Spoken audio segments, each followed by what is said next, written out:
जय हिंद student, welcome to my YouTube channel Desi class with Amit sir. आज हम एक और इम्पॉर्टेंट क्वेश्चन लेके आए हैं आपके लिए। यह भी प्रश्न जो है सांख्यिकी से ही संबंधित है और इस प्रश्न में माध्य की बात की जा रही है।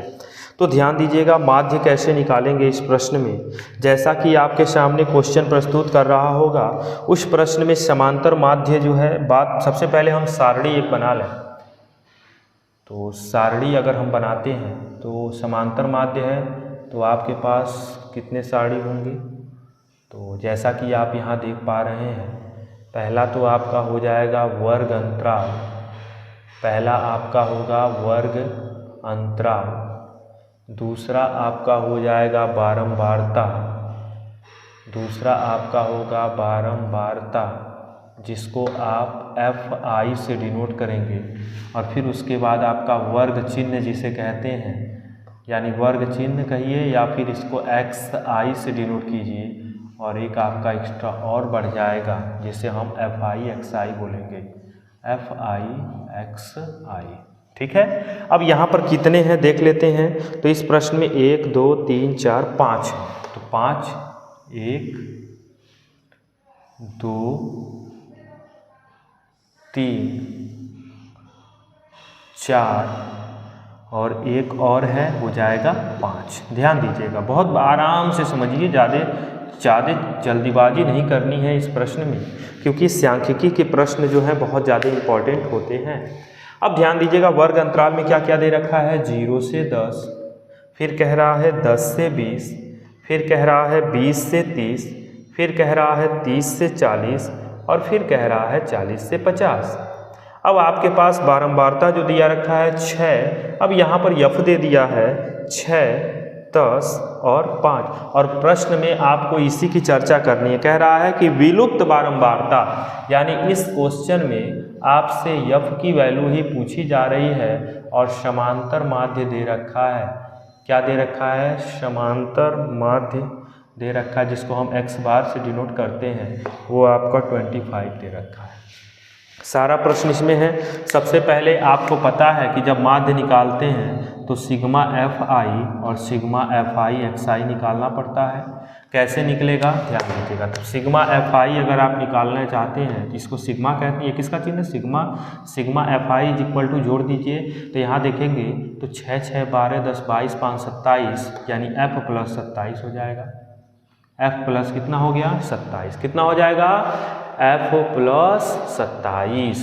अब वर्ग चिन्ह XI कैसे निकालते हैं? दोनों के बीच, दोनों को जोड़ देते हैं, लोअर अपर लिमिट को बटा 2, यानी 0 में 10 को जोड़ेंगे तो 10 का बटे कितना हो जाएगा? 2 5 20 10 30 का बटे कितना हो जाएगा? 15, और 30 20 50, 50 का बटे 2 करेंगे कितना हो जाएगा? 25। यानी कहने का मतलब है कि 5 10 15 10 25 10 35 और 10 45, इस तरह से ये सीक्वेंस चलता है। ठीक है, आपको वर्ग चिन्ह भी पता चल गया, XI भी।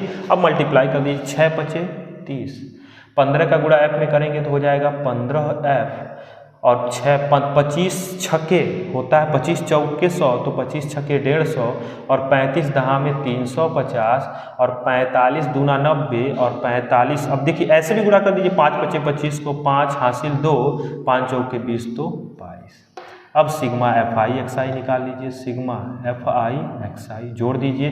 तो सबसे पहले तो 15 यफ तो आपका जुड़ेगा नहीं, क्योंकि इसके साथ यफ गुणांक है, बाकी को जोड़ सकते हैं। जोड़ेंगे कैसे? देखिए, बहुत इसका जो कैलकुलेशन है सबसे मेन आपका यही है, मतलब इसमें अगर आप गड़बड़ कर दिए ना तो बहुत जल्दी आप डिस्टर्ब हो जाओगे।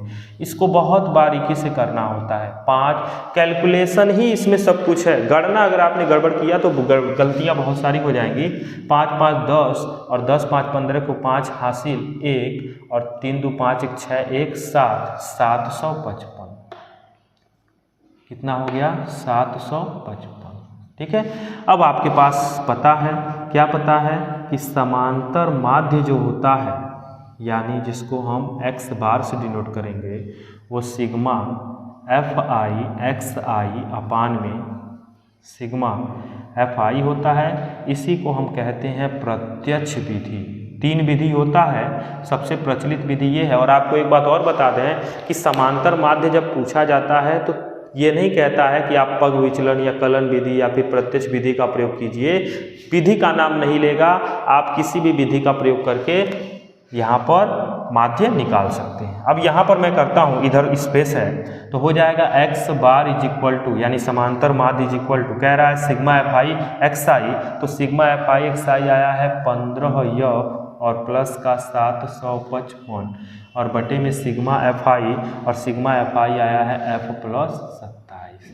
इसका मान दिया हुआ है, कितना दिया था 25, तो हो जाएगा 25 बराबर 15f प्लस का 755 और बटे का f प्लस का 27। क्रॉस मल्टीप्लाई कर देंगे, बटे में 1 मान के इसका गुणा करेंगे तो 25 का गुणा हो जाएगा f प्लस 27 में, और बराबर में आपके पास है 15f प्लस का 755। अब 25 का f में गुणा करेंगे तो 25f प्लस का 25 छक्के 150, तो 25 सत्ते 175 को 5 हासिल 17, ठीक है। और 25 दूना 50 और 50 में 17 जोड़ेंगे तो 67 बराबर में 15f माइनस 755। 15f को इधर ले आइए और 675 को उधर ले जाइए, तो 25f माइनस 15f बराबर 755, इधर माइनस में है 625 जाएगा, 675 जाएगा, सॉरी ये प्लस है ना, 1 मिनट, ये क्या है प्लस है, थोड़ा सा मिस्टेक हो गया है, ये क्या है प्लस है, तो प्लस तो लिखेंगे नहीं, उधर गया माइनस। अब यहाँ पे ध्यान दीजिएगा, ठीक है, छोटा छोटा मैं बहुत आराम से बता दूँ, यही हमने कहा ना मेन चीज़ कैलकुलेशन है, इसी को आपको ध्यान देना है बस, और बाकी सब हो जाएगा। 25 में से 15 जाएगा तो कितना बच गया 10f बराबर में 755, 5 से 5 गया 0, 5 से 7 जाएगा नहीं, हासिल लेगा, 15 से 7 गया 8, ठीक है, और ये तो आपका कैंसिल होना ही है, तो 0 से 0 कट गया, f बराबर आपकी आ गई 8, यानी जो बारंबारता निकल के आ गई वो आपकी 8 आ गई, और यही आपकी क्या हो जाएगी आंसर हो जाएगी। आई होप आपको चीज़ें जो मैं बताना चाह रहा हूँ आपको बेहतर से समझ में आ रही होंगी, और अगर आपको पसंद आया है तो लाइक तो ज़रूर कीजिएगा, और चैनल को सब्सक्राइब नहीं किए हैं तो सब्सक्राइब करके बेल आइकॉन्स पे क्लिक कर दीजिए ताकि वीडियो अपडेट हो तो आप तक आसानी से पहुँच जाए। Thank you so much for watching my YouTube channel.